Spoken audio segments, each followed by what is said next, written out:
Solo podía ser uno. Alex Serr por fin ayuda a cortar la racha de 9 derrotas consecutivas de los Washington Wizards. Por fin se vuelve a ganar. Llevan 11 victorias de los Wizards. Después de 9 partidos consecutivos perdiendo, esta vez llegaron los Blazers y les ganamos a la vuelta de Deni Avdija.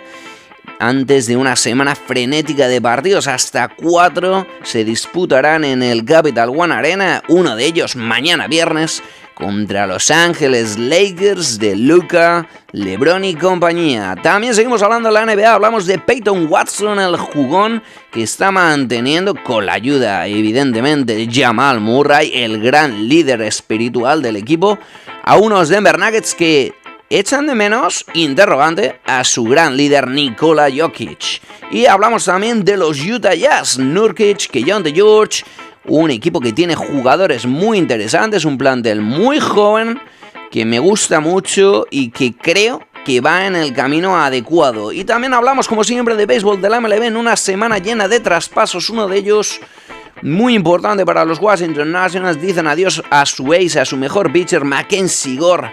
Se muda a los Texas Rangers en búsqueda de un proyecto a corto plazo, en búsqueda de ganar ya, cosa que no iba a tener en los Washington Nationals. También hablamos de los Mets y hablamos, por fin, de un movimiento ligero pero muy importante de los New York Yankees. Parece que los bombarderos del Bronx se mueven de una vez por todas.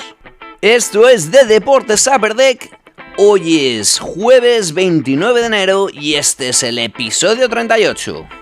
Si te gusta mi contenido, suscríbete a mi podcast de Deportes Upper Deck. Un podcast que hago todos los jueves hablando de NBA y MLB, hablando de los jugadores y de los equipos que no tienen tanto foco mediático, que no aparecen tanto en los medios de comunicación o en cualquier otro tipo de podcast. Aparezco en todas las plataformas, en iVoox, en Apple Podcasts, en Amazon Music, en Spotify, YouTube o en cualquiera que imagines. También tengo contenido escrito diario hablando de la NBA y de la MLB en mi canal de Twitter, @SportTouch9. Suscríbete, sígueme y escúchame todos los jueves. Y en The Deportes Upper Deck siempre se comienza hablando de NBA, de la mejor liga de baloncesto del mundo, y siempre se empieza hablando desde el Upper Deck, desde la grada alta del Capital One Arena de los Washington Wizards. Por fin se puede decir que los Wizards traen una victoria después de una racha de 9 derrotas consecutivas. Llega la esperada victoria en el 10º partido. Llegábamos solo con 10 victorias, 34 derrotas, pero el martes 27 se rompe esa racha y se gana el partido contra los Blazers. Un partido competidísimo, un partido que tuvo hasta 19 cambios de marcador y un partido en el que volvió a brillar la máxima estrella, el jugador que está rompiendo todos los moldes, el jugador que ha sido seleccionado junto a Trey Johnson y Keyshawn George para el Rising Stars, el partido, esta especie de torneo en la que se hacen 4 equipos, bueno, todo para el All-Star, que se hablará cuando llegue. Llega a mitad de febrero, hablaremos del All-Star cuando llegue. Y Alex Serr, pues es que está marcando el ritmo de los Washington Wizards en ataque, en defensa. Tiene muchísimas cosas que mejorar, pero aún así es una máquina de producir y es algo que se necesita muchísimo en este equipo. 29 puntos para el pivot, 3 de 9 en triples, se la juega y no tiene problema en jugársela a Alex Serr. Tiene que mejorar claramente el tiro, tiene a veces una técnica un tanto rara, pero se nota una proyección enorme y lo mejor de todo es que tiene 20 años.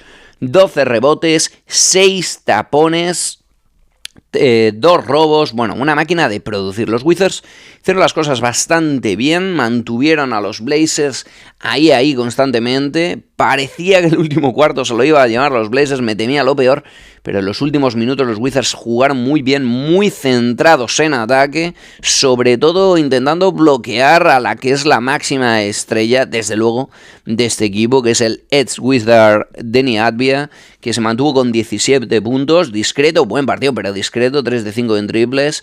Shaedon Sharpe jugó en absoluto, 31 puntos, 5 triplazos. Shaedon Sharpe, la verdad que les costó bastante a los Wizards, pero Un trabajo de equipo, un muy buen partido y creo que continuando un poco con la tónica de mejoría en defensa, evidente mejoría en defensa.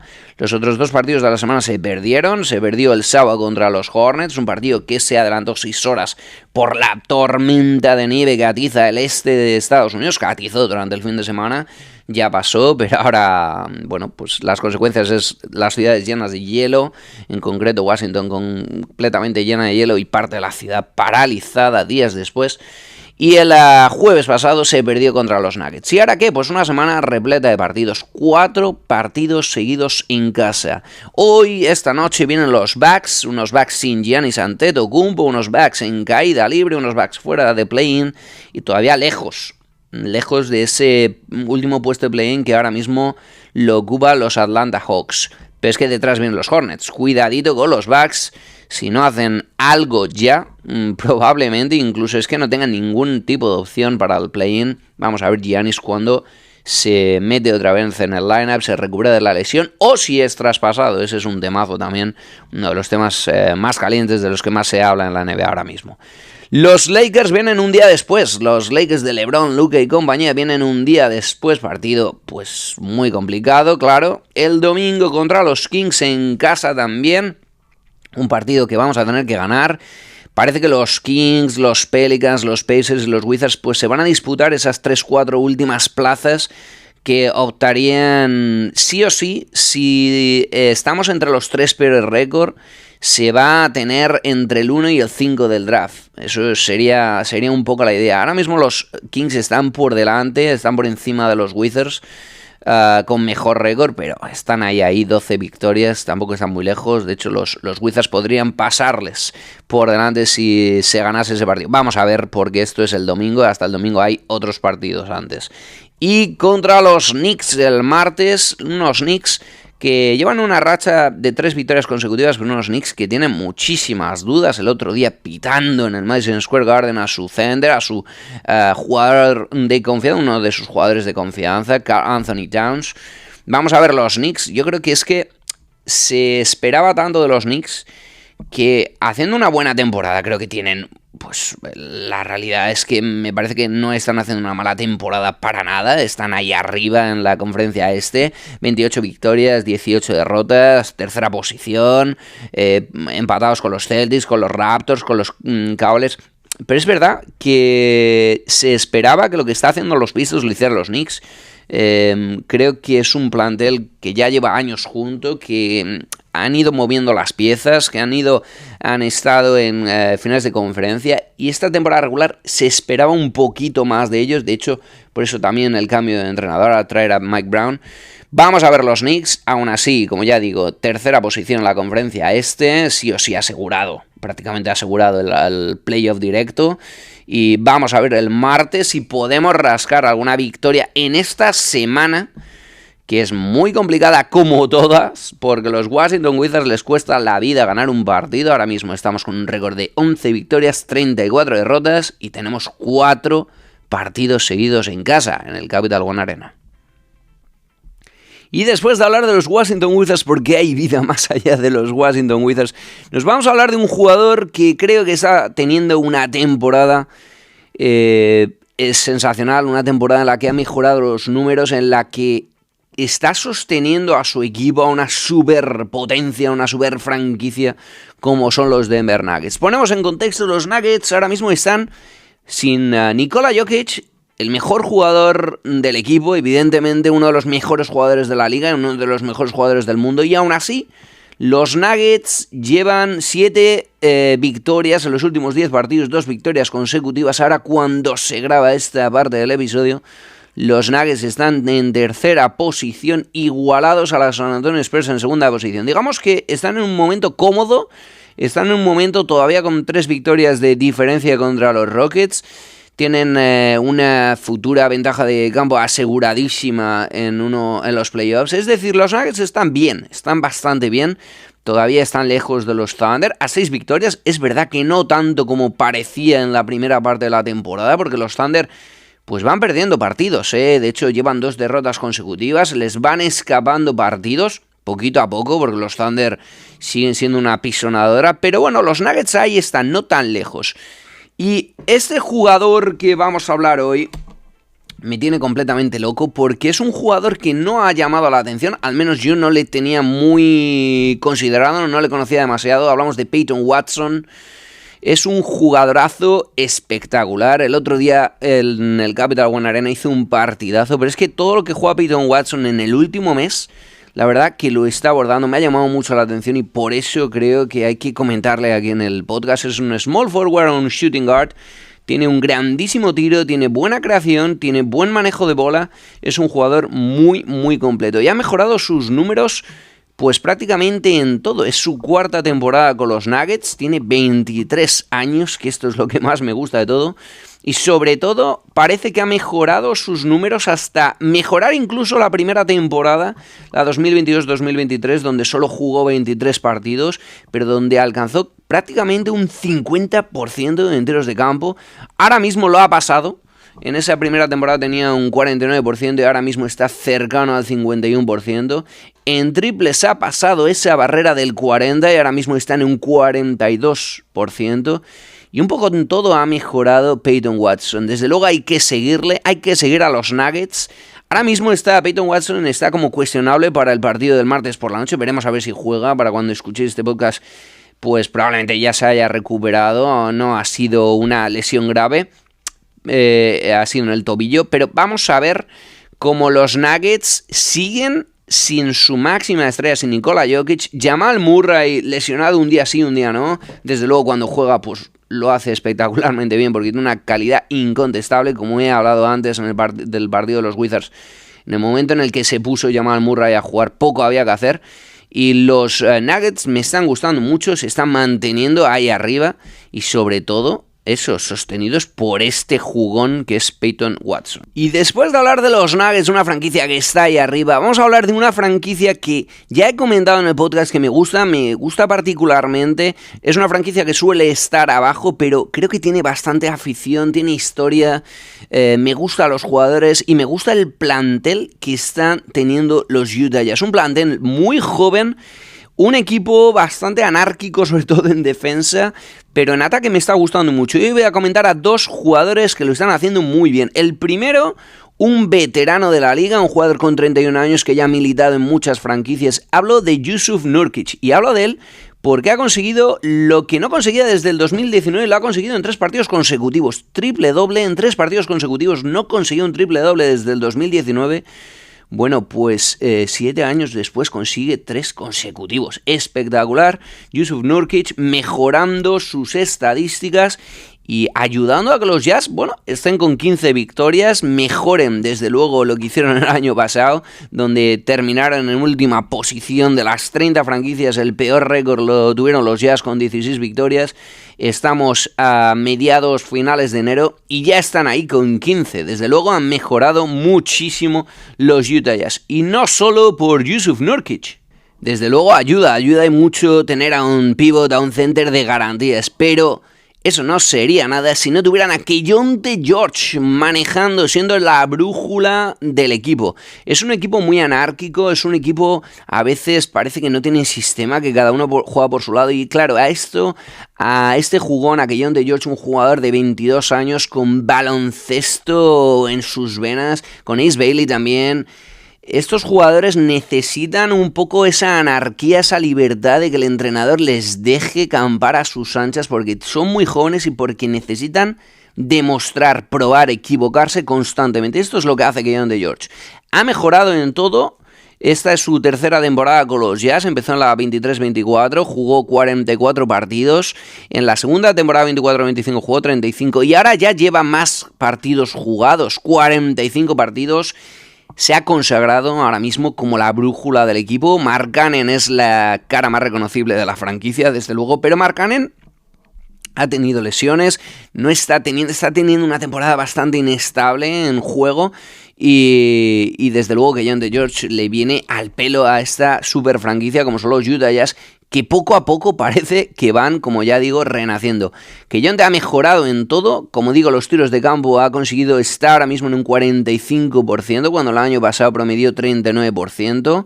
Ha mejorado también en triples, del 34% el año pasado al 37% de este año. Y en tiros libres ha mejorado un 10%, del 81% a prácticamente el 91%. Está en el 90,4% ahora mismo en tiros libres. 9 de cada 10 tiros libres los mete el bueno de Keyonte. Me gustan los Utah Jazz, van muy despacio, muy lentitos. Hay partidos estrepitosos donde la defensa es desastrosa, pero Keyonte, Mark Cannon, Ace Bailey y Jusuf Nurkic creo que tienen cosas suficientes. Vamos a ver si antes de que termine el periodo de traspasos alguno de estos se va.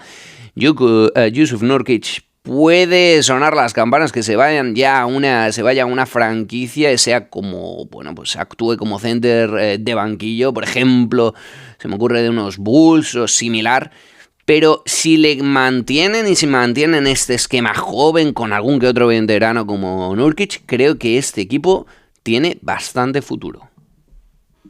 Y cambiamos al segundo deporte que más nos gusta, cambiamos al béisbol, cambiamos a la MLB. Ya sabéis que estamos a las puertas de que comience ese entrenamiento de primavera, el Spring Training, ese momento en el que los equipos empiezan a rodar, hay partidos amistosos todos los días y eso comienza el 20 de febrero y además comienza con un partidazo en el Camden Yards a la 1 de la tarde del horario del este de Estados Unidos. Los Baltimore Orioles, un equipo que se han reforzado muy bien, que por fin parece que han tomado decisiones importantes, se han dejado el dinero trayendo a jugadores de la talla de Pete Alonso. El primera base de los Mets, pues parece que es la gran estrella, va a ser una de las grandes estrellas, junto a Gunnar Henderson y etcétera. Muchos jugadores tienen los Baltimore Orioles para volver a poner a Baltimore en el mapa de la MLB. Bueno, pues gran partido contra los Yankees, el primero que se jugará en este Spring Training. Pues los Yankees por fin parece que toman una decisión, parece que dan un paso hacia adelante y se le vuelven a ofrecer un gran contrato a Cody Bellinger, que acepta, estaba deseando Bellinger aceptar, y parece que Bellinger seguirá a los Yankees. Un buen contrato de 5 años, 162 millones y medio para el jugador de los New York Yankees. Otro jugador que vuela de su casa, vuela del equipo, no del equipo que le drafteó, pero del equipo que le ha dado más minutos, del equipo un poco que le ha hecho grande. Y él mismo, el pitcher, Mackenzie Gore, hablamos evidentemente de Mackenzie Gore, también ha querido hacer grande a los Nationals. Creo que Mackenzie Gore se va a los Texas Rangers y creo que esto es un movimiento bastante arriesgado, creo que para los dos puntos, para los dos lados. Los Texas Rangers se llevan un buen pitcher de 26 años, un pitcher que cuando ha mostrado su cara, su buena cara, desde luego ha tenido muy buenos números, ha sido All-Star, pero a partir de ser All-Star, Mackenzie Gore se ha venido abajo. Esa es la realidad. Mackenzie Gore pasó una segunda mitad de la temporada en el 2025, el año pasado, muy mala, con muchas derrotas, con muchos fallos, con muchos partidos, con desconexiones tremendas, que no parecía que estaba lesionado más que sano. Y la verdad que Mackenzie Gore es una incógnita, 26 años. Yo creo que los Nationals han sido inteligentes al deshacerse de él, dentro de que es un jugador que puede perfectamente, si le cuidan, si le miman y si tiene la suerte y el trabajo que tiene que tener, puede salir uno de los mejores pitchers, porque la calidad la tiene, pero es un poco interrogante. Yo creo que los Nationals han hecho bien al deshacerse pronto de él, pero creo que la idea de negociar por él y la idea de buscarle un equipo creo que es la adecuada, porque no ha mostrado tanto como parecía, pero creo que lo que ha recibido los Nationals no tiene absolutamente ningún sentido. 5 prospects, 5 jugadores que se tienen que formar, que se tienen que ir a las minor leagues y que a ver cómo salen. El jugador que más interesa de los 5 prospects traspasados por los Rangers a los Nationals, ese jugador que parece, GameFan, parece que tiene muy buena pinta, valorado por MLB Pipeline como el 12 o el 13 de los prospects, pero es shortstop y es un jugador que ya se sabe. Willie Ellis, el último drafteado por los Nationals, también es shortstop. Parece que esa posición la tienen bastante segura.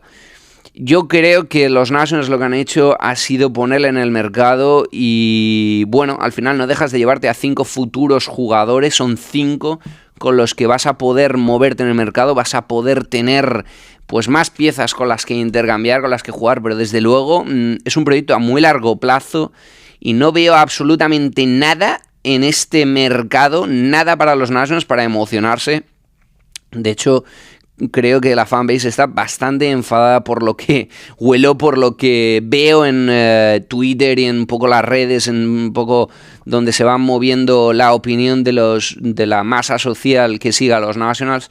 Creo que no están contentos para nada con la inactividad de Paul Tobani, el jefe de operaciones de los Nationals, joven, nuevo, con muchas ganas, con buenas ideas. Pero o bien no hay dinero o bien los jefes no le dan el dinero para traer a jugadores de garantía. Así que Mackenzie Gore dice adiós a los Nationals, se embarca en un nuevo proyecto con los Texas Rangers que desde luego tiene muy buena pinta, pero como ya digo, es un jugador para mi gusto interrogante. Y otro equipo que se ha movido mucho y por fin ya era hora de que los Mets tomasen el mando de las operaciones.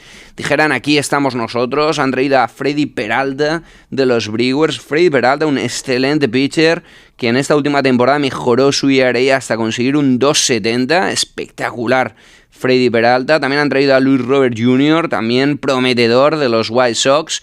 Y ya sabíamos que habían traído a Bobby Shedd, el shortstop, uno de los mejores jugadores que estaban en agencia libre, con 27 años, 78 carreras en esta última temporada. Desde luego Bobby Shedd creo que es un fichajón para los Mets. Y los Mets, pues revisando la tabla de salarios, pues los Mets ahí están.